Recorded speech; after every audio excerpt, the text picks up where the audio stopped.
దానిలోకి. అయితే కృష్ణుడు ఆయన యొక్క ప్రేమని పంచడానికి, భక్తుల నుంచి ప్రేమానుభూతిని అనుభవించడానికి భగవంతుడు ఈ లోకానికి వచ్చి తన లీలలు చేస్తూ ఉంటాడనమాట. ఇక్కడ యశోదమ్మతో పోటాపోటీగా ఇద్దరి ఆధార ప్రదానం నడుస్తుంది. యశోదమ్మ వాత్సల్యము, ఇంకా భగవంతుడు యశోదమ్మ యొక్క వాత్సల్యాన్ని స్వీకరించడంలో ఇద్దరికి పోటీ నడుస్తుంది అనమాట. ఆ పోటీలో ఎవరు గెలుస్తారా అన్నట్టుగా ఆమె అనంత సాగరం అంత వాత్సల్యాన్ని ఇస్తుంది. కృష్ణుడేమో ఆమె వాత్సల్యాన్ని స్వీకరించడంలో చాలా బిజీగా ఉన్నాడనమాట. మరి భగవంతుడి యొక్క కథలు మన యొక్క హృదయ మాలిన్యాన్ని తీసివేయడంలో చాలా గొప్పగా పనిచేస్తున్నాయి. అందుకుగానే భగవంతుడి యొక్క కథాశ్రవణాన్ని, భగవంతుడి యొక్క కథా పఠనాన్ని ఏ విధంగా అయితే మనం 3 పూటలు తింటామో ఆ విధంగా స్వీకరించాలి అని చెప్పేసి ఆచార్యులు చెప్తున్నారనమాట.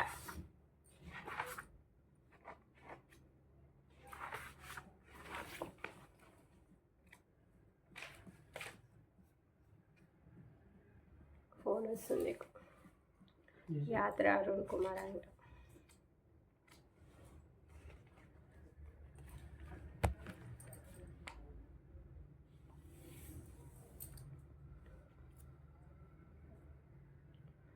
భక్తులు ఏమంటున్నారంటే భగవంతుడి యొక్క గొప్పతనాన్ని ఎక్కడుంది అంటే వేదాల్లో రచించబడి ఉంది అన్నమాట. మరి ఆ వేదాల్లో ఏం చెప్తుందంట? దేవాది దేవుడైన శ్రీకృష్ణ భగవానుడికి శరణాగతి పొందాలి. ఎంత తపస్సు చేసినా, ఎంత యజ్ఞం చేసినా, ఎంత ధ్యానం చేసినా, ఎంత ఏది చేసినా కానీ భగవంతుడికి శరణాగతి పొందకపోతే నువ్వు చేసినటువంటివన్నీ అవి వృధానే అవుతుంది. అంటే నువ్వు ఏది చేసినా కానీ భగవంతుడి యొక్క భక్తి చేయడం ఇంపార్టెంట్ అన్నమాట. మరి నువ్వు అష్టాంగ యోగ పద్ధతిలో వెళ్తావా, ధ్యాన యోగ పద్ధతిలో వెళ్తావా, కర్మయోగ పద్ధతిలో వెళ్తావా, లేకపోతే ఏ పద్ధతిలో వెళ్తావు భగవంతుడి దగ్గరికి వెళ్ళాలి అంటే? ఇవన్నీ ఏంటి అంటే నిచ్చెన లాంటివి అనమాట. మరి డైరెక్ట్ పద్ధతి ఏంటి అంటే స్ట్రైట్ ఫార్వర్డ్ లిఫ్ట్ లాంటిది భక్తి యోగం. ఈ భక్తి యోగం ఎంత సులభమైంది అంటే అడవికి వెళ్ళాల్సిన అవసరం లేదు, యజ్ఞం చేయాల్సిన అవసరం లేదు, తర్వాత మన ఇంద్రియాలని మనం అదుపు చేయాల్సిన అవసరం లేదు. ఏది చేయకుండా ఓన్లీ భగవంతుడి యొక్క నామజపం చేస్తూ, భగవంతుడి యొక్క కథాశ్రవణం చేస్తూ, భగవంతుడి యొక్క శాస్త్రాలు ఏవైతే ఉన్నాయో భాగవతం, శ్రీమద్ భగవద్గీతలు మనం చదివితే అది ఎవరైనా సరే ఈ లిఫ్ట్ని ఎక్కడానికి అర్హత వచ్చేస్తుంది అన్నమాట. మరి నిచ్చెనెక్కాలి అంటే చాలా కష్టం కదా, మరి ఆ లిఫ్ట్ ఎక్కడం చాలా సులభం. ఆ విధంగా భగవంతుడి యొక్క భక్తి చేస్తూ భగవద్ధామానికి వెళ్ళొచ్చు అనేసి చెప్తున్నారనమాట.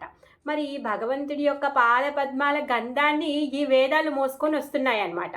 పాదపద్మాలకు ఉన్నటువంటి ఆ వాసన ఈ వేదాలు తీసుకొని వస్తున్నాయి. మరి ఆ వేదాల్లో ఏదైతే ఈ వాసన వస్తున్నాయి, మరి ఆ వాసన ఎలా చూడాలి అంట?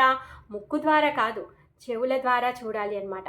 ఎప్పుడైతే భగవంతుడి యొక్క పాదపద్మాల ఆ వాసన ఏదైతే ఉందో అది చెవుల ద్వారా మనం చూస్తే అది మన చెవులో నుంచి మన హృదయానికి వెళ్ళి ఏమవుతుంది? మన హృదయము శుద్ధ అయిపోతుంది. మరి శుద్ధ అవ్వగానే ఏమవుతుంది? మన హృదయము హృదయ కమలం అవుతుంది అనమాట. ఆ హృదయ కమలంలో భగవంతుడు ఆసీనుడై ఉంటాడు. అక్కడి నుంచి తను ఎప్పుడూ విడిపోడనమాట. ఆ విధంగా భగవంతుడి మన హృదయము కమలంలాగా మారి భగవంతుడికి ఆసనంగా ఏర్పడాలి అంటే మనము భగవంతుడి యొక్క భక్తి చేయాలి, భగవంతుడి యొక్క గుణగానాలని వినాలి అన్నమాట.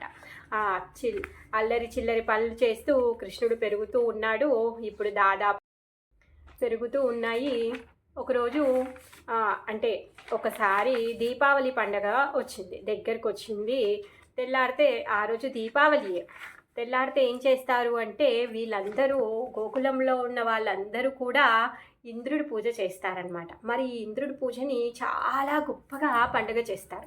ఈ ఇంద్రుడికి చాలా నైవేద్యాలు వండుతారు, చాలా అన్నకూటం చేస్తారనమాట. దానికోసంగాను యశోదమ్మ ఆమె సేవికల్ని, దాసీలని, మిగిలిన గోపీలందరూ కూడా ఆ పనుల్లో చాలా బిజీగా ఉన్నారు. తర్వాత ఏమవుతుంది అంటే ప్రతిరోజు కంప్లైంట్స్ వస్తున్నాయి. మీ బాబు మా ఇంట్లో వెన్న తిన్నాడని, మీ అబ్బాయి వచ్చి మాకు పెరుగుకుండా పలగొట్టాడు అనేసి, లేకపోతే మా ఇంట్లో పాలు తాగాడు అని, లేకపోతే మా దూడల్ని కూడా తాగనీయకుండా మీ పిల్లోడే పాలు తాగాడు అనేసి రోజు రకరకాల కంప్లైంట్లు వస్తున్నాయి. మరి వాళ్ళ ఇంట్లో పాలు పెరుగు వెన్న ఏమైనా కొదువ ఉందా? లేదు కదా. మరి అయినా కానీ కృష్ణుడు అలా ఎందుకు చేస్తున్నాడంట?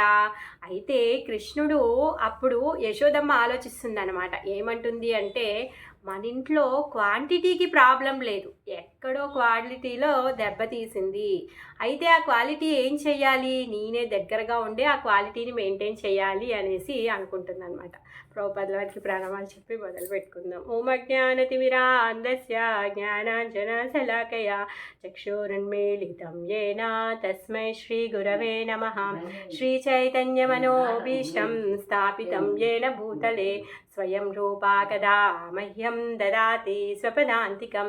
వందేహం శ్రీగురూన్ శ్రీయుతాపదకమలం శ్రీగురున్ వైష్ణవాంశ్చ శ్రీరూపం సాగ్రజాతం సహగణా రఘునాథాన్వితం తం సజీవం సాద్వైతం సావధూతం పరిజనసహితం కృష్ణచైతన్యదేవం శ్రీరాధాకృష్ణపాదాన్ సహగణా లలిత శ్రీవిశాఖాన్వితాంశ్చ.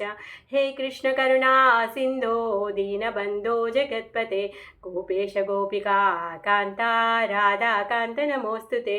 तप्त कांचन गौरांगी राधे वृंदावनेश्वरी वृषभानुसुते देवी प्रणमामि हरिप्रिये. वाञ्छाकल्पतरुभ्यश्च कृपा सिन्धुभ्य एव च पतितानां पावनेभ्यो वैष्णवेभ्यो नमो नमः. नमो ॐ विष्णुपादाय कृष्णप्रेष्ठाय भूतले श्रीमते भक्तिवेदान्ता स्वामिनिति नामिने. नमस्ते सारस्वते देवे गौरवाणी प्रचारिणे निर्विशेषा शून्यवादी पाश्चात्यदेशतारिणे. श्रीकृष्ण चैतन्य प्रभु नित्यानन्दा श्री अद्वैता गदाधरा श्रीवासादि गौरभक्तवृन्द. हरे कृष्णा कृष्ण कृष्ण हरे हरे हरे राम राम राम हरे हरे. मूकं करोति वाचालं पंगुं लंघयते गिरिं यत्कृपातमहं वन्दे श्रीगुरुं दीनतारिणं. శ్రీల ప్రభుపాద్కి జయ, శ్రీల గురుదేవ్కి జయ. ఎప్పుడైతే ప్రభుపాదుల వారి యొక్క మెర్సీ, గురుదేవుల యొక్క మెర్సీ మన పైన ఉంటుందో అప్పుడు ఏమవుతుంది? మనకి కృష్ణుడితో నాత ఏర్పడుతుంది అనమాట. ఎప్పుడైతే భగవంతుడితో మనకు నాత ఏర్పడుతుందో అప్పుడు మనకి ఈ ప్రపంచంలో అంటే ఈ భౌతిక లోకంలో మనకు కావాల్సినవి కానీ, మనము కోరుకోవాల్సినవి కానీ, మనం పొందాల్సినవి కానీ ఏవి ఉండవన్నమాట. అన్నీ సంపూర్ణంగా అయిపోతుందన్నమాట. అప్పుడు ఆ విధంగా మనం సంతృప్తి చెందుతాము. అప్పుడు ఇంకా భగవంతుడి యొక్క పాద పద్మాల పట్ల మనకు ఆకర్షణ ఇంకెక్కువగా కలుగుతుంది అనమాట. నిన్న ఎలా అయితే ఆ పండ్లు అమ్ముకునే ఆవిడ కృష్ణుడితో నాత ఏర్పరచుకొని పాపం అన్నము ఏమి తినాలనే అనుకోవట్లేదు. ఆమె ఎప్పుడైతే కృష్ణుడితో సంబంధాన్ని ఏర్పరచుకుందో అప్పుడు ఆమె ఇంక అసలు రత్నాలను కూడా తీసుకెళ్ళి యమునాలో పడేసింది. ఇంటి నిండా ధాన్యం ఉన్నా కానీ తనకేమీ అవసరం లేదనుకుంటుంది. నాకు అవసరం లేదు, భగవంతుడితో ఉన్న ఈ సంబంధం ఒకటే చాలు, దీనికి మించిన సంతృప్తి నాకేమీ లేదు, దీంతో నాకు కావాల్సింది ఏమీ లేదు అని చెప్పేసి తను ఉన్న ధాన్యాన్ని అంతా పనిచేసింది కదా. ఆ విధంగా భగవంతుడితో మన సంబంధం ఎప్పుడు ఏర్పడుతుంది అంటే ఎప్పుడైతే ఆచార్యులది, గురువు యొక్క ఆశీర్వాదం మనకుంటుందో, వాళ్ళ కృప మనకి ఎప్పుడైతే దొరుకుతుందో మనకు భగవంతుడి యొక్క సంబంధం మనకి ఏర్పడుతుంది అనమాట. అదేంటి వీళ్ళేం చేస్తారు, వీళ్ళు ఎలా సంబంధాన్ని ఏర్పరుస్తారు అంటే, మనం ఇప్పుడు లైట్ వేసుకుంటే లైట్ వెలగాలి అంటే మనకు కనిపించకుండా దాని లోపల ఏముంటుంది, వైర్ ఉంటుంది. మనం స్విచ్ ఇక్కడ వేస్తాం, లైట్ అక్కడ ఉంటుంది, అది వెలుగుతుంది. కానీ అది వెలగాలి అంటే మధ్యలో వైర్ ఉంది, అది మనకు కనిపించట్లేదు. ఆ వైర్ లాంటి వాడే గురువు అనమాట. మరి ఆ గురువు మనం ఏం చేస్తున్నాడు, మనం చేసినటువంటి కీర్తన, మనం చేసినటువంటి భక్తి అక్కడున్నట్టు లైట్ వెలిగే విధంగా మనకు భగవంతుడితో సంబంధాన్ని తను ఏర్పరుస్తున్నాడు అనమాట. ఆ విధంగా మనము ప్రభుపాదుల వారిని ప్రార్థిస్తూ మొదలు పెట్టుకుందాం. అయితే యశోదమ్మ ఆమె యొక్క సేవకులని వాళ్ళందరినీ కూడా, ఎందుకంటే ఇది గోకులంలో వాళ్ళు ఎప్పటి నుంచో అనాది కాలం నుంచి పూజన చేస్తూ ఉన్నారనమాట, ఇంద్ర పూజ చేస్తున్నారు. ఎందుకు అంటే ఇంద్రుడు వర్షాలు కురిపిస్తాడు, ఇంద్రుడు వర్షాలు కురిపించడం వల్ల పంటలు బాగా పండుతాయి, ఆవులు బాగా ఉంటాయి, సో ధాన్యము ధనము పెరుగుతుంది, కాబట్టి ఇంద్ర పూజ చేయాలి అని చెప్పేసి వాళ్ళకి ఆనవాయితీ వాళ్ళు వాళ్ళు ప్రతి దీపావళి నెక్స్ట్ డే ఇంద్ర పూజ చేస్తారనమాట. మరి ఆసారి కూడా వాళ్ళు ఇంద్ర పూజ చేయడానికి మిగిలిన వాళ్ళందరినీ ఎంగేజ్ చేస్తారు. రోజు ఇలా కంప్లైంట్స్ రావడంతో యశోదమ్మ ఏం ఆలోచిస్తుంది అంటే, మన ఇంట్లో ఏం కొదవలేదు పాలకి పెరుగుకి, కానీ కృష్ణుడు మన ఇంట్లో ఎన్ని పాలున్నా, ఎంత పెరుగున్నా, ఎంత వెన్న ఉన్నా పక్క వాళ్ళ ఇంటికి వెళ్ళి ఎందుకు దొంగతనం చేస్తున్నాడు అనేసి తను ఆలోచిస్తుంది అనమాట. ఏమనుకుంటుంది అంటే, మన ఇంట్లో ఏమైనా ఆవులు కొదువ ఉందా? 9 లక్షల ఆవులు ఉన్నాయి. అన్ని ఆవులు నందగోకులంలో ఎవరికి లేనే లేవు. మరి అంత గొప్ప పశు సంపద కలిగిన వాళ్ళ ఇంట్లోనే వెన్న నచ్చకపోతే, అలాంటి వాడే వెన్న దొంగతనం చేస్తే తను ఏం చేస్తుంది పాపం? అందుకే తను ఏమనుకుంటుంది అంటే, క్వాంటిటీ ప్రాబ్లం కాదు, ఇక్కడ క్వాలిటీ ప్రాబ్లం వచ్చింది. అందుకే నేను స్వయంగా, అంటే సేవికలందరూ సరిగా తోడు పెట్టడం లేదేమో, సరిగా పెరుగుని చిలకడం లేదేమో, అందుకనే వెన్న రుచిగా అవ్వట్లేదు. మన ఇంట్లో వెన్న రుచిగా అవ్వకపోయేసరికే పక్క ఇంట్లో, ఎదురింట్లో వేరే గోపిక వాళ్ళ ఇళ్ళల్లోకి వెళ్ళి వెన్న దొంగతనం చేస్తున్నాడు. మరి అక్కడ ఎందుకు నచ్చుతుంది అంటే, ఆ గోపి స్వయంగా తనే చిలుకుతోంది, తనే చేస్తుంది. మరి నేను చెయ్యట్లేదు కదా, సేవికలు చేస్తున్నారు కాబట్టి కృష్ణుడికి నచ్చట్లేదు, అందుకే తను బయటికి వెళ్ళి దొంగతనం చేస్తున్నాడు అని చెప్పేసి తను డిసైడ్ చేసుకుంటుంది అనమాట. ఏమనుకుంటుంది అంటే, తనే స్వయంగా వెన్నని తయారు చేయాలి అనేసి అనుకుంటుంది. ఆ విధంగా నందమహారాజుకి 9 లక్షల ఆవులు ఉంటే, 9 లక్షల ఆవులో స్పెషల్ ఆవులు ఉంటాయి, పద్మగంధ ఆవులు అనేసి ఉంటాయన్నమాట. ఆ పద్మగంధ ఆవులు ఎందుకు ఆ పేరు వచ్చింది అంటే, ఆ ఆవుల యొక్క పాలకి పద్మము యొక్క వాసన వస్తుంది అనమాట. లోటస్ ఫ్లవర్ ఫ్రాగ్రెన్స్ ఏదైతే ఉంటుందో ఆ సువాసన ఆ పాలకు ఉంటుందన్నమాట. అవి చాలా స్పెషల్ ఆవులు అనమాట. మరి ఆ ఆవుల యొక్క పాలు తెచ్చి తనే స్వయంగా పాలని పితికి పాలు కాగబెట్టి తోడేసి వెన్న తీద్దాము అని చెప్పేసి తను రెడీ అవుతుందన్నమాట.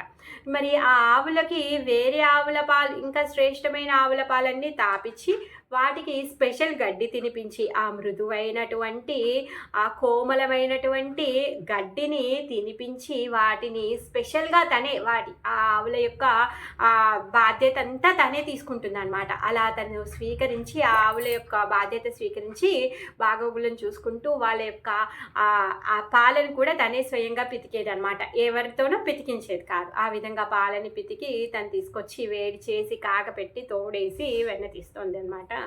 సో ఆ రోజు దీపావళి రోజు తను ఏమనుకుంది అంటే, కృష్ణుడు లేస్తే మళ్ళీ నాకు పని అవ్వదు కాబట్టి తెల్లారుజామున ఏం చేస్తుంది, కృష్ణుడు పడుకొనే ఉన్నాడు. కృష్ణుడికి డిస్టర్బ్ అవ్వకుండా నెమ్మదిగా లేచి వచ్చి ఆ రూమ్ దగ్గరే ఉంటే మళ్ళీ కవ్వం సౌండ్కి పిల్లోడు లేస్తాడు అని చెప్పేసి పక్క రూమ్లోకి వెళ్తుంది అనమాట. పక్క రూమ్ ముందు అక్కడ పెట్టుకుంటుంది అనమాట. కవ్వము, కుండ అవన్నీ పెట్టుకొని కృష్ణుడు జాగ్రత్తగా పడుకొని ఉంటున్నాడు. ఇప్పుడే లేవాడు, చాలా పొద్దున్నే కాబట్టి ఏం చేస్తుంది, అలానే ఆ పాలను తీసుకెళ్ళి అక్కడ ఆ పొయ్యి మీద ఒక కుండలో పాలు మరుగుతూ ఉంటాయి. తినేమో ఇంకో కుండ నిండా పెరుగు పెట్టుకొని తను వెన్న చిలుకుతూ ఉందన్నమాట. పెరుగుని చిలుకుతూ ఉందన్నమాట. మరి ఆ చిలుకుతూ తను ఏం చేస్తుందంట, ఈ యశోదమ్మ కృష్ణుడి యొక్క లీలల్ని పాటగా పాడుతూ ఉందంట.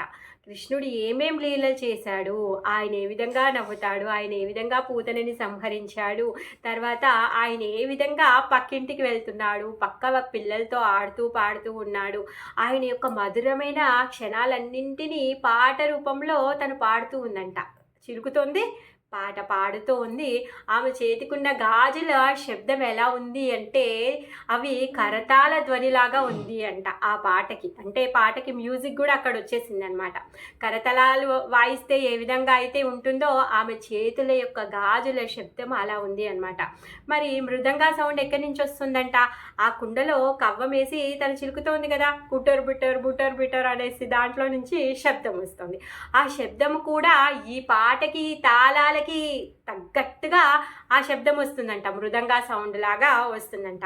ఆ విధంగా అక్కడ సంకీర్తనే అవుతుంది అనమాట. భగవంతుడి యొక్క లీలలు తను పాడుతూ ఉంది. ఆ గాజుల్లో నుంచి, ఆ కుండలో నుంచి మ్యూజిక్ వస్తుంది అనమాట. ఇంకా యశోదమ్మ తలలో మల్లెపూలు ఉన్నాయంట. ఆ మల్లెపూలు కూడా మురిసిపోతున్నాయంట. యశోదమ్మ తలలో ఉన్నటువంటి మల్లెపూలు కూడా మురిసిపోతున్నాయి అన్నమాట. ఈమె ఏం చేస్తుంది, ఆమె మనసా వాచ కర్మణ భగవంతుడి సేవలోనే ఉంది. పెరుగు దేనికోసం చిలుకుతోంది తను? భగవంతుడి కోసం చిలుకుతోంది. పాట ఎవరిది పాడుతోంది? కృష్ణుడి గురించే పాడుతోంది. పని దేనికోసం చేస్తోంది? కృష్ణుడి కోసం చేస్తోంది. ఆ విధంగా అంతా ఎలా ఉంది అంటే ఒక నామ సంకీర్తన యజ్ఞం నడుస్తుందన్నమాట అక్కడ. మరి అదే సమయంలో కృష్ణుడికి మేలుకొచ్చింది. పక్కన రూమ్‌లో ఉన్నాడు. కానీ మేలుకొచ్చింది. పాపం చిన్న పిల్లోడు కదా! ఇంకా 3 ఇయర్సే ఉన్నాడు తను. కళ్ళు తెరిచి చూస్తే అమ్మ పక్కన లేకపోయేసరికి అదేంటి అమ్మ ఎక్కడ పోయింది అని చెప్పేసి కంగారు పడతాడనమాట. లేచి పాపం మంచం మీద నుంచి దిగుదామని ట్రై చేస్తాడు. కానీ చాలా చిన్నగా ఉన్నాడు కదా! మంచం చాలా హైట్‌లో ఉంటుందనమాట. మంచం మీద నుంచి దిగడం తనకి కష్టం. అలా అని చెప్పేసి కొంచెం సేపు పాపం అటు ఇటు దొర్లుతాడు. దొర్లిన తర్వాత అలా కాదు ఏమైనా చేసి ఇప్పుడు మంచం మీద నుంచి దిగాలి అని చెప్పేసి అలానే బోర్లా పడుకొని పొట్ట మీద నెమ్మదిగా మంచం జారుతూ దూకేస్తాడు. దూకేసిన తర్వాత కొంచెం హైటే ఉంటుంది. దూకగానే నేల మీద కాలు పడుతుంది. అప్పుడు అనుకుంటాడు హమ్మయ్య! నేను మంచం దిగేశాను అని చెప్పేసి సంతోషపడతాడనమాట. ఇప్పుడు ఆయనకి ఏదో పర్వతం మీద నుంచి దూకినంత సంతోషంగా ఉన్నాడు. ఇంకా నెమ్మదిగా అలా బుల్లి అడుగులు వేసుకుంటూ శబ్దం వస్తుంది. పాట పాడుతుంది అమ్మ, కీర్తన సౌండ్ వినిపిస్తుంది. అమ్మని వెతుక్కుంటూ కళ్ళు నులుపుకుంటూ నెమ్మదిగా వెళ్తున్నాడు అనమాట. వెళ్ళి యశోదమ్మ దగ్గరికి వెళ్ళి 2 చేతులతో ఆమె నడుముని గట్టిగా పట్టుకుంటాడనమాట. అప్పుడు యశోదమ్మ అప్పుడే లేసావా నువ్వు అనేసి చూస్తుంది అనమాట. చూసిన తర్వాత కృష్ణుడు వచ్చి తను ఆకలితో ఉన్నాడు. పాలు కావాలని అడుగుతున్నాడు. ఇంకేం చేస్తాడంట, వచ్చి కవ్వాని పట్టుకుంటాడనమాట. అమ్మ చేయి పట్టుకుంటే అమ్మ ఏమీ ఆగదు, తను చిలుకుతూనే ఉంటుంది. అందుకే ఏం చేస్తున్నాడంటే తెలివితోని కవ్వాన్ని పట్టుకుంటున్నాడు అనమాట. కవ్వాన్ని పట్టుకుంటే ఆమె చిలికేటప్పుడు ఒక్క క్షణం ఆగిందంట. అప్పుడు యశోదమ్మ చాలా సంతోషపడుతుందంట. ఎందుకు అంటే కృష్ణుడు పెద్దవాడవుతున్నాడు, ఆయన అంగాల్లో బలం చేకూరుతోంది. కృష్ణుడు పట్టుకుంటే కవ్వం ఆగింది అంటే మంచిది అనేసి తను ఆ విధంగా సంతోషపడుతుంది అనమాట. అంతలోకి ఇంకా కృష్ణుడు కవ్వాన్ని ఆపేసి తను పాలు కావాలి అంటే ఇంకా తను కవ్వాన్ని వదిలేసి తను కృష్ణుడికి పాలు ఇవ్వడం మొదలు పెడుతుంది అనమాట. మరి కృష్ణుడికి పాలు ఇస్తూ తను ఆ కృష్ణుడి యొక్క ముఖ వర్చస్సుని, ఆయన యొక్క అందాన్ని చూస్తూ తను మురిసిపోతూ ఉందన్నమాట. కృష్ణుడు కూడా యశోదమ్మని చూసి మురిసిపోతూ ఉన్నాడనమాట. వాళ్ళిద్దరి మధ్యలో ఒక పోటీ నడుస్తుంది. 3 సంవత్సరాలు కూడా ఇంకా నిండినటువంటి పిల్లోడు ఎన్ని పాలు తాగుతాడు? కొన్ని పాలు తాగుతాడు. పోనీ తల్లి దగ్గర ఎన్ని పాలు ఉంటాయి? కొన్ని పాలు ఉంటాయి, అవునా కదా? వాటికి కొంచెమైతే అయిపోతుంది, ఇతనికి కూడా కడుపు నిండుతుంది. కాకపోతే వీళ్ళిద్దరి విషయంలో అలా అవ్వట్లేదు. ఆమె దగ్గర ఎన్ని పాలున్నాయంటే సముద్రం అంత పాలున్నాయంట. కృష్ణుడు ఎంతసేపు స్వీకరిస్తే ఆమె అంతసేపు ఇస్తుంది. మరి ఆ పాలు ఏ రూపంలో ఉన్నాయి అంటే ఆమె వాత్సల్య ప్రేమ రూపంలో ఆ పాలని భగవంతుడికి అర్పిస్తుంది అనమాట. భగవంతుడు కూడా ఎంత దయామయుడు అంటే భక్తుడు ఏ విధంగా భగవంతుడికి ఏమి అర్పించాలి అంటే దాన్ని స్వీకరించడానికి సిద్ధంగా ఉన్నాడనమాట. ఆ కృష్ణుడు కూడా అమ్మ యొక్క వాత్సల్యాన్ని స్వీకరిస్తున్నాడనమాట. తదేకంగా స్వీకరిస్తున్నాడు. ఇక్కడ అమ్మ ఇంకా కొడుకుల మధ్యలో పోటీ నడుస్తుంది అనమాట. ఆమె వాత్సల్యానికి ఈయన యొక్క కరుణకి మధ్యలో పోటీ నడుస్తోంది. ఆ పాలు తాగుతూనే ఉన్నాడు. అమ్మ దగ్గర నుంచి పాలు వస్తూనే ఉన్నాయి. ఇంకా అలా నడుస్తూ ఉంది. ఆమెమో భగవంతుడి యొక్క ముఖాన్ని చూసి పరవశించిపోతుంది అనమాట. అంతలోకే ఆమె దృష్టి మళ్ళింది. ఏమైంది అంటే కిచెన్లో పొయ్యి మీద ఉన్నటువంటి కుండలో ఉన్న పాలు బుస్సుమని పైకొచ్చాయి. అంతలోకే యశోదమ్మ ఆలోచిస్తుంది అనమాట. సరే వీడు పాలు తాగుతున్నాడు, నా పాలే కదా, నేను మళ్ళీ వచ్చి ఇస్తాను. ఆ పాలు పోయాయి అనుకో, మళ్ళీ తర్వాత వీడు పాలు అడిగితే పాలు ఉండవు. అది తను ఎంత శ్రమ చేసింది కదా, ఆ ఆవులని తనే స్వయంగా చూసుకొని పాలు తీసుకొచ్చి తనే పొయ్యి మీద పెట్టి కాగబెట్టి అదంతా ఎవరి కోసం చేస్తుంది? కృష్ణుడి కోసమే చేస్తుంది. మరి కృష్ణుడి కోసమే చేసేటప్పుడు తను ఇంకేమనుకుంటుంది అంటే మరి ఇప్పుడు ఆ పాలనైతే ఆపొచ్చు, నేనైతే మళ్ళీ వచ్చి కృష్ణుడికి పాలు ఇస్తాను అని చెప్పేసి తను ఏం చేస్తుందంటే కృష్ణుడిని పక్కకి కూర్చోపెట్టేసి తన కిచెన్లోకి పరిగెడుతుందంట. మరి ఆ పాలు అప్పుడే ఎందుకు పొంగొచ్చాయి అంటే ఆ పాలు ఎప్పటి నుంచో పొయ్యి మీద కూర్చొని తపస్సు చేస్తున్నాయి, అగ్ని మీద కూర్చొని పాలు తపస్సు చేస్తున్నాయి. మరి పాలకు కూడా ఆ మనసు ఉంటుందా అంటే ఉంటుంది. గోలోకంలో పాలకి, చెట్లకి, చేమలకి, పండ్లకి, పూలకి అన్నింటికీ వ్యక్తిత్వం ఉంటుంది. అన్నీ కూడా భగవంతుడికి ఏ విధంగా సేవ చేయాలి అనే చూస్తూ ఉంటాయన్నమాట. ఆ విధంగా ఇప్పుడు పాలు కూడా మేము భగవంతుడికి మమ్మల్ని మేము అర్పించుకోవాలి అని చెప్పేసి ఎదురు చూస్తున్నాయన్నమాట.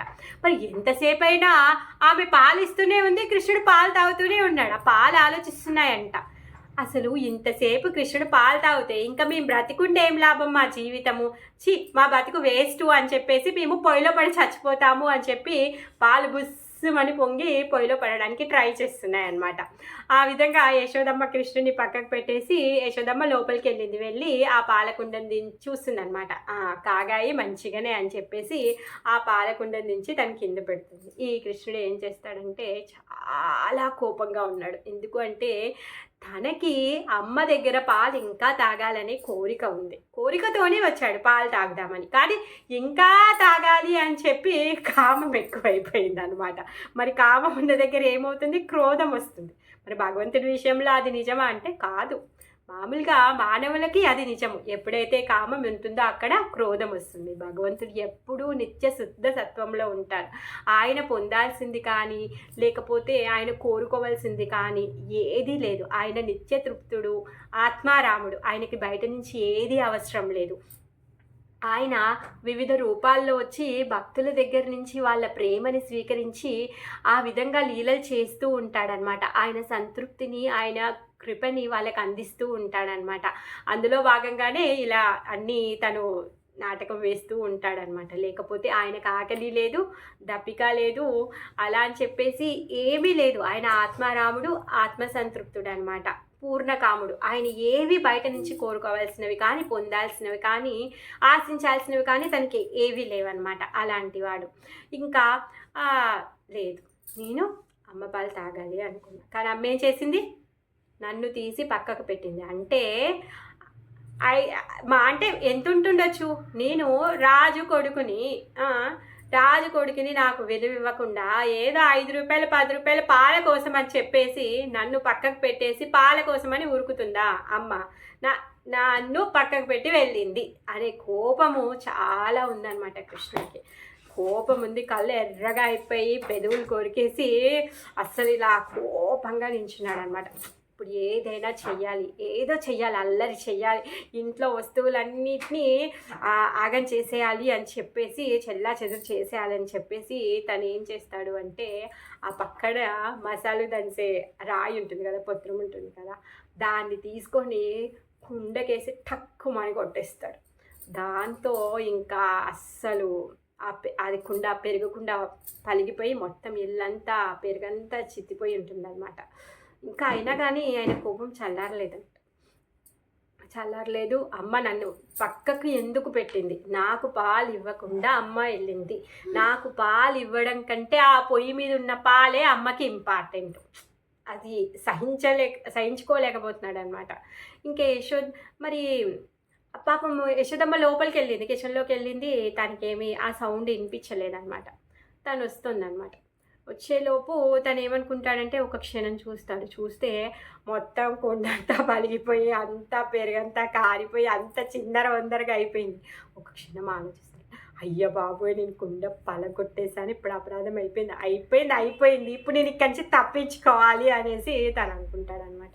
తను ఏం చేస్తాడు అంటే ఆ బుల్లి పాదాలతో ఆ పెరుగులోనే కాలు పెట్టి అలానే నడుచుకుంటూ వెళ్తాడనమాట.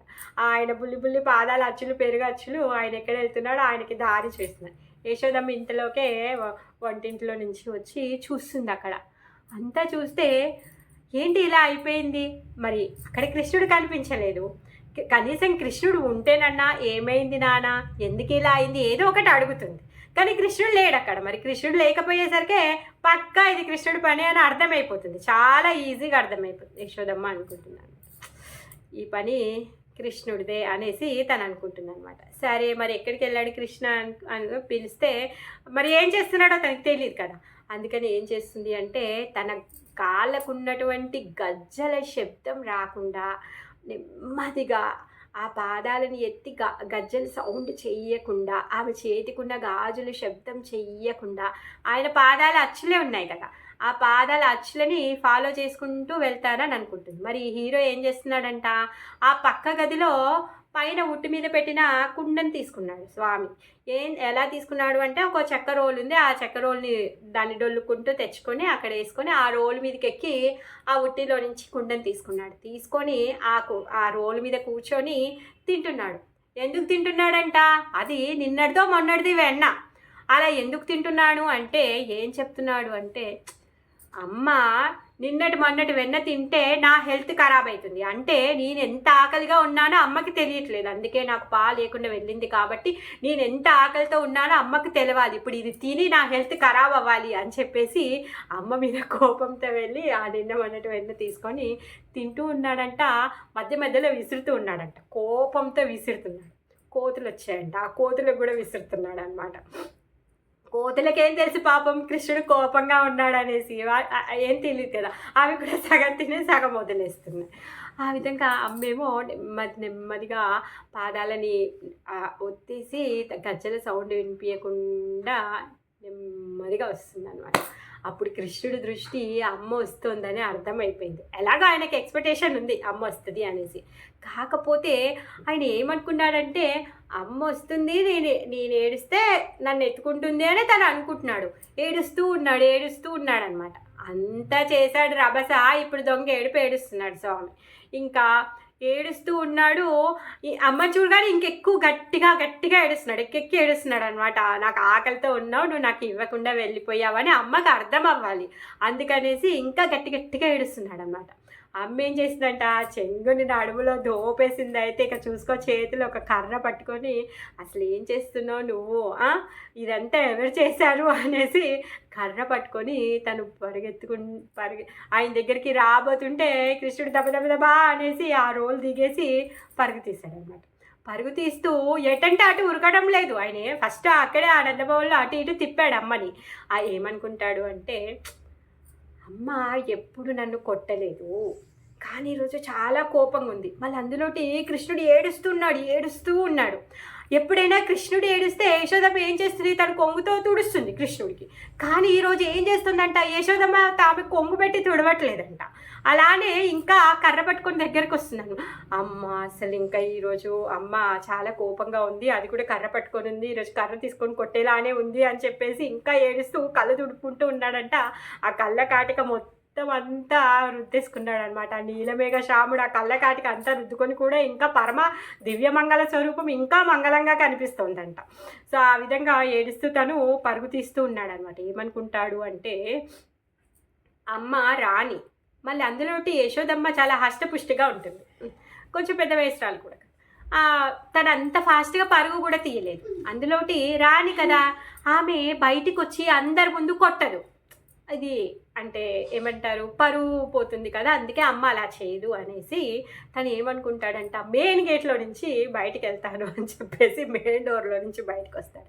కానీ అమ్మ ఏమంటుందంటే, ఈరోజు కుండ పలకొట్టాడు ఓకే, ఆ కోతులకి వెన్న పెట్టాడు ఓకే, ఇదంతా అల్లరి ఓకే, రేపు నిప్పు పెడితే లేకపోతే రేపు ఇంకేమైనా చేస్తే మరి వాడికి బుద్ధి చెప్పాలి కదా, వీడి అల్లరి బాగా ఎక్కువ అయిపోయింది అని చెప్పేసి తను కర్ర పట్టుకొని కృష్ణుడు వెనక పరుగిస్తున్నప్పుడు కృష్ణుడు అంటాడంట, ఆగు ఎందుకు ఇలా చేసావు అంటే, లేదు నువ్వు నన్ను వదిలేసి వెళ్ళావు అనేసి పరుగు తీస్తూ వెళ్తూ ఉంటే ఆమె అలసిపోతుంది పాపం. చూస్తున్నాడంట, ఊరికే వెనకకి తిరిగి చూస్తున్నాడంట, అమ్మ దగ్గర ఉందా దూరం ఉందా అని చెప్పేసి. అమ్మ చాలా స్లో అయిపోయినప్పుడు ఆయన కూడా స్లోగా పరిగెత్తుతున్నాడంట. కృష్ణుడు పట్టుకుందాం అనేసి తను ట్రై చేసినప్పుడు మళ్ళీ కొంచెం ఫాస్ట్గా వెళ్తున్నాడంట. ఆ విధంగా వెనకకి తిరిగి చూస్తూ అమ్మని ఇంకెక్కువగా పరుగెత్తించడానికి ట్రై చేస్తున్నాడు అనమాట. ఇంకా యశోదమ్మ తలలో పూలు ఉన్నాయి కదా, ఆ పూలు ఏమనుకుంటున్నాయి అంటే, యశోదమ్మ ఎంత భారంగా ఉంది, కృష్ణుణ్ణి పరిగెత్తుతూ పట్టుకోలేకపోతుంది, ఇంకా నేనెందుకు ఈవిడకి భారం అని చెప్పేసి కొన్ని పూలు ఆ మాలలో నుంచి జారి కింద పడిపోయాయంట. మళ్ళీ తర్వాత సాక్షాత్ పరబ్రహ్మాన్నే ఈ విధంగా తను ఆడిస్తోంది అని చెప్పేసి, ఇప్పుడు నేను ఆమె తలలో కాదు ఉండాల్సింది, ఆమె పాదాల దగ్గర ఉండాలి అని చెప్పేసి కొన్ని పూలు రాలిపోయాయంట. కొన్ని పూలు ఏమేమనుకుంటాయంటే, వీళ్ళు కృష్ణ పార్టీ అనమాట. చిచ్చి అమ్మ చూడు కృష్ణుని బెదిరిస్తుంది, కర్ర పట్టుకొని బెదిరిస్తుంది, నేను అమ్మ పార్టీ కాదు, నేను అమ్మ దగ్గర ఉండను, నాకు కృష్ణుడే ఇష్టం అని చెప్పేసి ఇంకొన్ని పూలు జారిపోయాయంట. ఆ విధంగా ఆమె తలలో ఉన్న పూలు కూడా కొన్ని కృష్ణ పార్టీ, కొన్ని యశోదమ్మ పార్టీ అనమాట. ఆ విధంగా అవి కూడా ముచ్చట పెట్టుకుంటున్నాయి. యశోదమ్మ వెళ్తూ వెళ్తూ ఉంది. అలా ఏం చేస్తున్నాడు, అలానే ఆగాడనమాట. అమ్మకి ఆయాసం వచ్చి కొంచెం రెస్ట్ తీసుకునే టైంకి తను కూడా స్లో అయ్యాడనమాట. ఇంకా ఆ విధంగా వాళ్ళిద్దరి మధ్యలో పోటీ నడుస్తుంది. ఒకసారి దబక్కున చెయ్యి పట్టేసుకుంటుంది అనమాట కృష్ణుడిది. చెయ్యి పట్టేసుకొని లాగుతుంది అనమాట. లాగగానే కృష్ణుడు భయపడుతూ చూస్తుంటాడు. భయానికే భయం కలిగించేటటువంటి వాడు ఆయన భయపడుతూ ఆయన గట్టి గట్టిగా శ్వాస తీస్తున్నాడంట. మరి ఆయన శ్వాస ఎలాంటి శ్వాస? ఆయన ఉచ్ఛ్వాస నిశ్వాసలోనే అనంతమైన లోకాలు, భువన భాండాలు సృష్టింపబడతాయి. ఇంకా ప్రళయం కూడా వస్తుంది. మరి అలాంటి గొప్ప శక్తివంతుడు. మరి అతను ఇప్పుడు ఎవరికి పట్టుబడ్డాడు? యశోదమ్మకి పట్టుబడ్డాడు. ఇంకా అప్పుడు అంటాడు, నువ్వు కర్రను పడేయని ఇందాక చెప్పాడు, అందుకే చాలా భయపడుతున్నాడు, వణికిపోతున్నాడు అని చెప్పేసి యశోదమ్మ చేతిలో ఉన్న కర్రని పడేస్తుంది అనమాట. పడేస్తుంది, ఎక్కెక్కి ఏడుస్తున్నాడు. ఒక క్షణం అనుకుంటుందంట, సరేలే వీడిని వదిలేద్దాంలే అనేసి అనుకుంటుందంట. మళ్ళీ వెంటనే అనుకుంటుంది, ఒకసారి కృష్ణుడు ఏమంటాడు అంటే, ఎప్పుడు ఇలా అల్లరి పనులు చేస్తుంటే నువ్వేంటిరా కోతి శకలు చేస్తున్నావు అనేసి అంటుందంట. అప్పుడు కృష్ణుడు అంటాడంట, నువ్వెప్పుడు నన్ను కోతి కోతి అంటావు, కోతులు అడవిలో ఉంటాయి కాబట్టి నేను అడవికి వెళ్ళిపోతాను, నేను కోతులతో ఉంటాను అనేసి అంటాడంట. అందుకని చెప్పేసి యశోదమ్మకి ఆ మాట గుర్తుకొస్తుంది అనమాట. ఆ మాట గుర్తుకొచ్చి, అమ్మో వీడు అల్లరి ఎక్కువ అయిపోయింది, ఇప్పుడు వదిలితే ఇలాంటిది ఏదో చెత్త పని చేస్తాడు, అందుకే వీని కట్టేశారనుకో అలా ఉంటాడు, కొంచెం అటు ఇటు సర్దిన తర్వాత అప్పుడు వచ్చి వాడిని బుజ్జగించి వాడికి తిండి తినిపిస్తాను, లేకపోతే వీడు ఇప్పుడు ఈ అడవికి వెళ్ళిపోతే వాడిని పట్టుకొచ్చేదేవుడు, మళ్ళీ వాడు ఎప్పుడు తింటాడు, ఏం సంగతి అని చెప్పేసి తను ఆలోచించి తను ఏం చేస్తుంది అంటే, అలా కాదు నీకు బుద్ధి చెప్తాను అనేసి కృష్ణుడిని పట్టుకొని వస్తుంది అనమాట. పట్టుకొని వచ్చి ఏ రోల్ అయితే బోర్లా వేసుకొని ఆ మట్టి కుండను దించాడో ఆ రోలుకే వేసి కట్టేస్తాను అని చెప్పేసి తాడు తెస్తుంది అనమాట. తాడు తెచ్చి కృష్ణుడిని బంధించడానికి ట్రై చేస్తుంది. ఆమె ఎంత తాడు తెచ్చినా కృష్ణుడిని బంధించలేకపోతుంది. ఎంత దానికి ఎదురు ఇంకో తాడు తెచ్చి మూడేసినా కూడా 2 అంగుళాలు తక్కువైతుందంట. అదేంటి, మన్నే కదా మొలతాడు కట్టినప్పుడు వాడికి 3 తాడు కూడా పట్టలేదు, జానెడ్లోనే వాడి నడుమంతా కవర్ అయిపోయిందే, మరి ఇప్పుడు ఏంటి ఈ తాడు, ఇంత తాడు కట్టినా వీడి నడుము బంధించలేకపోతున్నాను అనేసి యశోదమ్మ అనుకుంటుందంట. అప్పుడు ఈ ఎవరైతే దాసీలు గోపిలు అందరూ ఉన్నారు, వద్దు వద్దు యశోద వాడిని కట్టేకు, అసలు నీకు చేతులు ఎలా వస్తున్నాయి, వాడి ముఖం చూడు, వాడు ఏం చేశాడని, సరేలే వదిలేసే కదా, వాడిని ఎందుకు ఊరికే కట్టేస్తున్నామని అందరూ చెప్తూ ఉన్నారంట. ఆమె కూడా మనసులో కట్టేయాలని లేదు, కాకపోతే వాడు చేసే అల్లరి పనికి ఆయనతో ఇప్పుడు ఇంకా ఇల్లు వదిలేసి ఎక్కడ పోతాడని భయం ఉంది. ఇంకొకటి ఏంటి, మళ్ళీ ఇప్పుడు వాడు పోతే వాడు వచ్చేసరికి వాడు ఆకలితో ఉంటాడే, వాడి కోసమే నేను తెల్లారుజామున లేసి ఇవన్నీ పనులు చేస్తున్నా నేను, మరి ఇవన్నీ వేస్ట్ అయిపోతాయి కదా అని చెప్పేసి కృష్ణుడి కోసమే తను ఆలోచిస్తూ, అలా కాదు అని చెప్పి కృష్ణుడిని కట్టేస్తానని తన నిశ్చయాన్ని వదలలేదన్నమాట. అలానే నిశ్చయంగా తను కట్టేయాలని విపరీతంగా ట్రై చేస్తూ ఉందన్నమాట. తాడి ఎంత యాడ్ చేసినా సరిపోవట్లేదు. ఆ ఇంట్లో ఉన్న తాళ్ళన్నీ తెచ్చేసింది. తర్వాత ఆవుల కొట్టంలో ఉన్న ఆవులను కట్టేసే తాడు కూడా తెచ్చి దానికి యాడ్ చేస్తుంది. దానికి ఎదురేస్తుంది, మూడేస్తుంది, కట్టడానికి ట్రై చేస్తుంది. అలిసిపోయింది.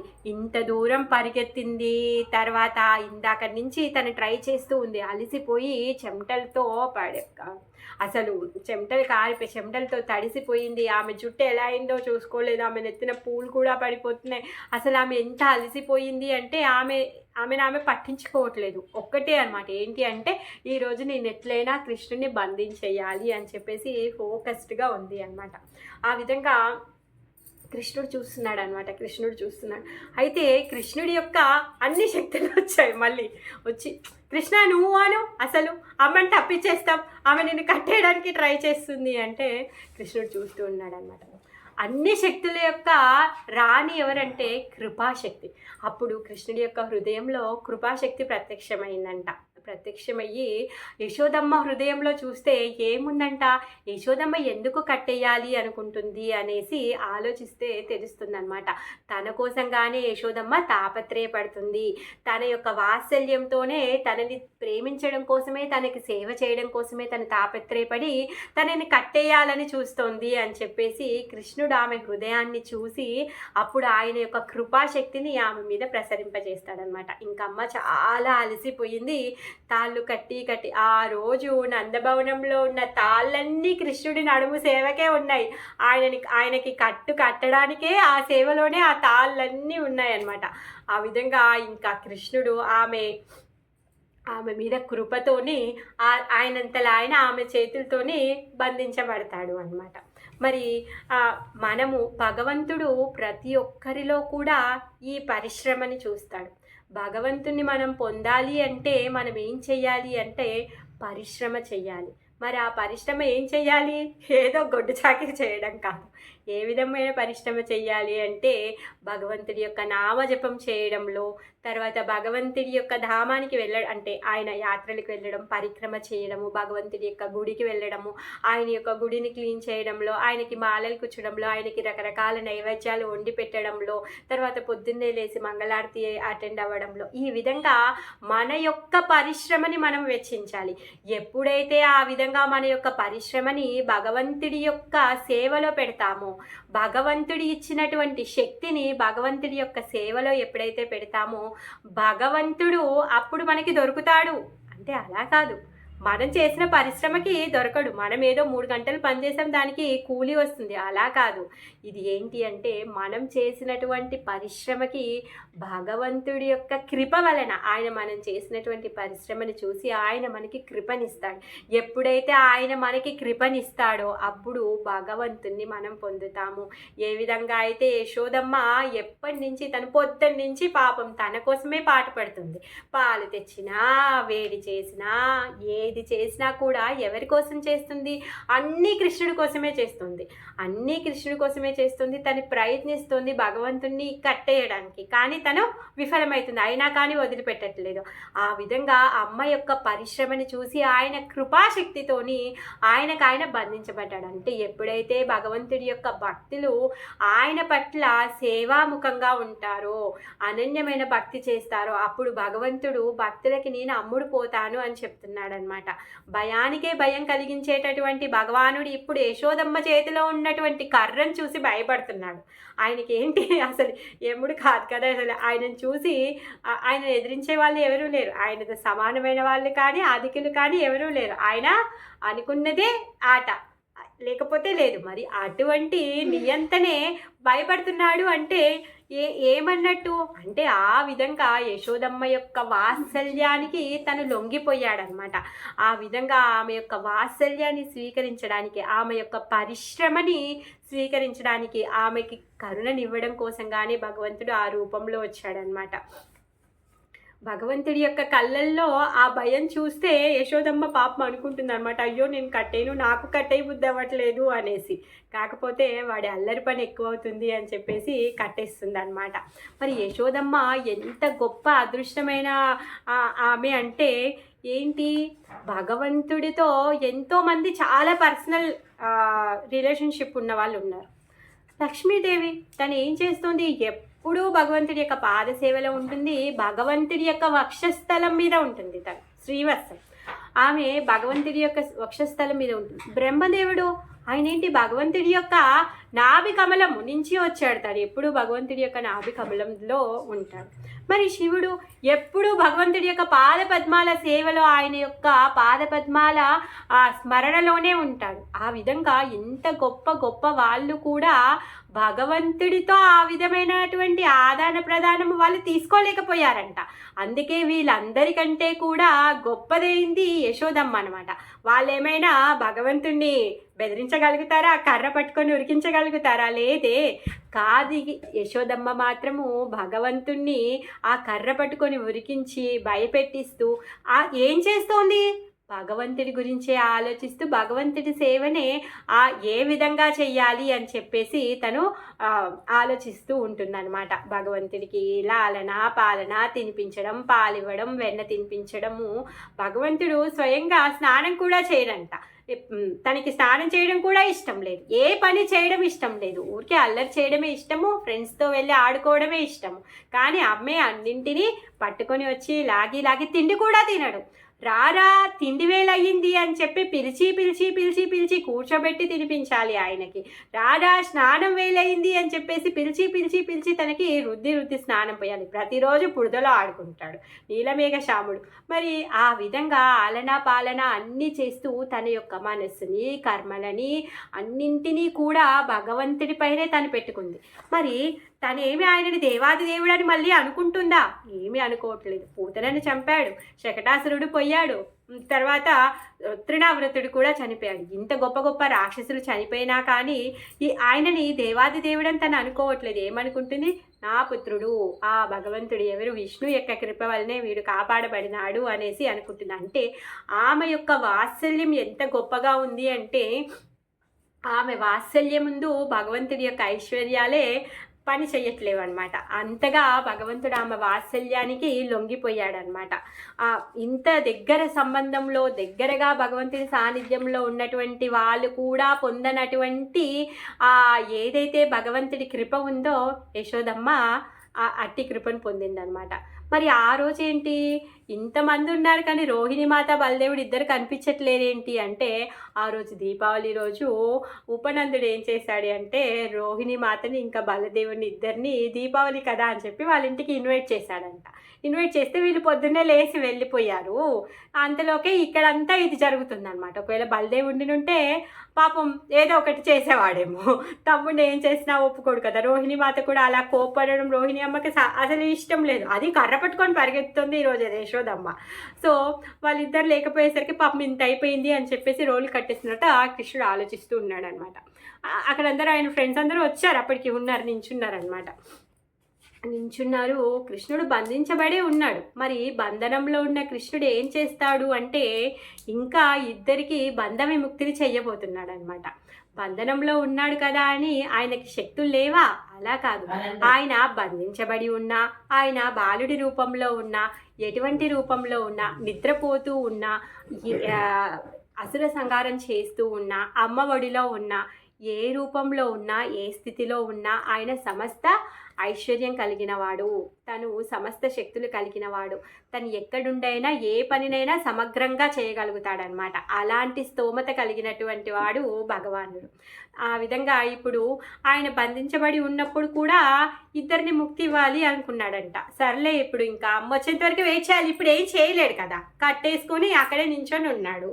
మరి వీళ్ళు ఎవరైనా కట్టేశారనుకోండి ఏమవుతుంది? బాధపడతాం కదా, ఏడుస్తాం. మళ్ళీ ఎవరైనా గుర్తుకు చేసుకుంటారా? సన్నివేశాన్ని ఎవరైనా గుర్తుకు చేసుకోరు. కానీ భగవంతుడిని కట్టేసినటువంటి రూపాన్ని మాత్రము మొత్తం నెల రోజులు పూజ చేస్తారు. దామోదరుడు. దామోదర అంటే ఏంటి? దామ అంటే తాడు, ఉదరము అంటే పొట్ట. ఆ పొట్టకి తాడు వేసి కట్టివేయబడినటువంటి చిన్ని కృష్ణుడు అనమాట. మరి ఆయన రూపానికి మొత్తం కార్తీక మాసంలో, ఆ కార్తీక మాసానికి కూడా దామోదర మాసం అనే పేరు వచ్చింది. ఆయన దామోదర లీల చేశాడు కాబట్టి. మరి ఎవరైనా ఇలా బంధించబడ్డారు అంటే ఏడుస్తారు. ఆ విషయాన్ని ఎవరు గుర్తుకు చేసుకోరు, సెలబ్రేషన్ అసలే చేసుకోరు, అవునా కాదు? కానీ ఆయనని కట్టేసినటువంటి ఈ సన్నివేశాన్ని నెల రోజులు రోజు పొద్దున సాయంత్రము హారతులు ఇచ్చి ఆయనకి పూజ చేస్తున్నారు. ఎందుకు అంటే ఈ సన్నివేశం ఏ విధంగా జరుగుతుందంటే మాతృవాత్సల్యంతో, భగవంతుడి యొక్క అనంతమైన కృపతో జరుగుతుంది. ఈ లీలలో భగవంతుడు ఎంతగా ఆనందిస్తున్నాడు అంటే ఆయన ముఖంలో తెలుస్తుంది అనమాట. అందుకే ఆయన యొక్క కృపాశక్తితో ఆయనంతలా ఆయనే యశోదమ్మకి తను తాడు కట్టించుకున్నాడు. అంటే ఆయన యొక్క ఆనందము, ఆయన ఎంతగా తల్లి వాత్సల్యంలో ఎంజాయ్ చేస్తున్నాడు అంటే ఆయన యొక్క ఆ సంతోషాన్ని మనం అందరికీ పంచుతున్నాడు అనమాట. ఆ విధంగా మనం ఆ భగవంతుడి యొక్క ఆ తాడుతో కట్టివేయబడినటువంటి ఆ పండుగని మనము నెల రోజులు జరుపుకుంటూ ఉంటాం, ప్రతి సంవత్సరము జరుపుకుంటూ ఉంటాం అన్నమాట. ఆ విధంగా భగవంతుడు ఏ స్థితిలో ఉన్నా కానీ భగవానుడే, అంతేకాని తను ఈ రూపంలో ఉన్నాడే, ఈ స్థితిలో ఉన్నాడే కదా, ఆయనకి శక్తి లేదు అనుకోవడం మన మూర్ఖత్వం అన్నమాట.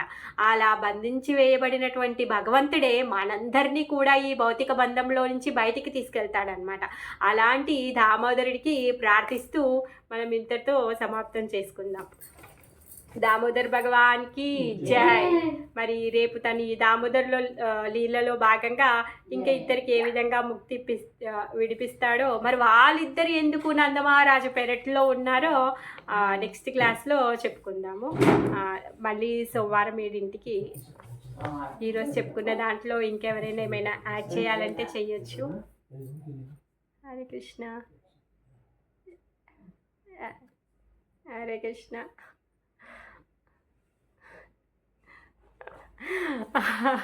దామోదరుడి లీల ప్రతి సంవత్సరం చెప్పుకుంటాము, కానీ అది అంతే మధురంగా ఉంటుంది. హరే కృష్ణ, హరే కృష్ణ.